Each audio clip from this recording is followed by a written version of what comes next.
సోదరుడా, సోదరి, నీవు ప్రభువు కోసం ప్రతిష్ఠించబడ్డావా? అయితే నిన్ను గురించి నీ ఇరుగు పొరుగు వారు ఏమనుకుంటున్నారు? నీ తోటి పనివారికి నీలో ఏదైనా ప్రత్యేకత కనిపిస్తున్నదా?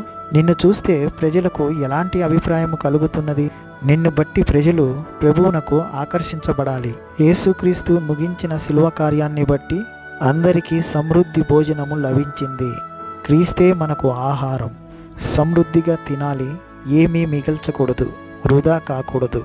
మనకు సమృద్ధి జీవం ఇవ్వటానికే ఆయన లోకానికి వచ్చాడు. ప్రభువు వద్దకు రిక్త హస్తాలతో వస్తాము, వచ్చిన తరువాత నింపబడతాము. ప్రభువు వద్దకు రిక్తుడై వచ్చిన వ్యక్తి, ప్రభు నన్నేమి చేయమంటావు అని అడగాలి. మనము ఆయనకు ఇవ్వటం కాదు, ఆయనే మనకు ఇవ్వాలి. దేవుడు తన సంపూర్ణ చిత్తాన్ని నీలో నెరవేర్చాలి. నీవు దేవునికి ప్రయోజకుడవు అవ్వాలి. యేసు శరీరంలో